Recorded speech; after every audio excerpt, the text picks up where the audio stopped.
Hey you, yeah you. If you're watching this video, chances are you're able to run a marathon. And I'm not just trying to compliment you so you could subscribe either. I genuinely mean that. In this video, I'm going to talk about the biomechanics of running a marathon, why human beings are so adept at long distance running, and why you could actually run a marathon sooner than you think. The typical marathon takes anywhere between 12 to 16 weeks to train for. Personally, my first marathon that I ever ran took me 16 whole weeks to train for. And so you could imagine my shock when the other day on YouTube I saw a video titled "Running a Marathon Without Any Training." The video was by Yes Theory, and my immediate reaction was, this is absolutely the worst idea in the entire world. With proper training, running a marathon is incredibly difficult. And so the idea of someone running 26.2 miles with zero training is absolutely laughable. I clicked onto the video fully expecting to watch a person be absolutely miserable for 7 to 8 hours. And although I was somewhat right in that for a great deal of the marathon, they really struggled, I was actually pleasantly surprised by the fact that they were able to finish. And then YouTube rabbit holes being what they are, that led me down to another video of another person running a marathon with zero training. And that led me to another video of someone running a marathon without any training. And that led me to another video of someone running a marathon with zero training. And it really amazed me how many people were able to do it. 26.2 miles is a very long distance. It's a long distance for people who train for it. So the fact that these people were able to complete that distance with little to no training at all, it's really astounding to me. So it really got me thinking, how are these people doing it? Well, after doing a little bit of research, I actually have an answer to that. And that is that human beings are uniquely built for long distance running. Let me explain. First and foremost, thanks to our long legs relative to our body mass, we actually have a very low cost of energy to pump our legs to be able to run.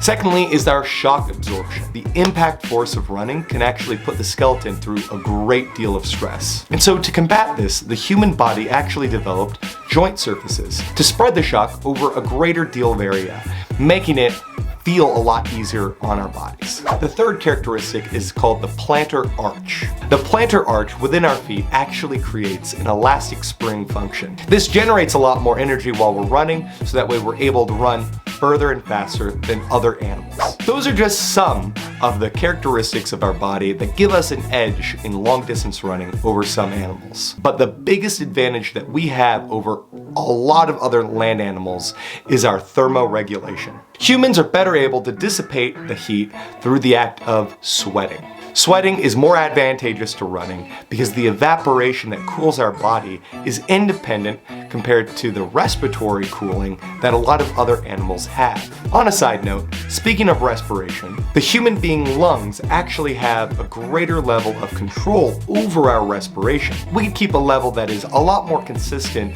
to the needs of running than a lot of other animals with this level of control. On top of sweating and the use of our lungs in long distance running, a huge advantage that we have over other animals is also our energy storage. The human body's developed a much larger thyroid and adrenal gland. This enables us to much more effectively utilize the energy that is found in carbohydrates and in fatty acids compared to other animals. These are just some of the biological characteristics of the human body that make us really great long distance runners. If you want to read a lot more about this, I'm going to post the article that I use down in the description below. In fact, the human body is so good at long distance running, and we have so many biological characteristics to it, it's actually resulted in a lot of scientists forming their own hypothesis about the evolution of the human body. This is titled the endurance running hypothesis, and it suggests that the human body evolved in the way that it did because the way that early humans used long distance running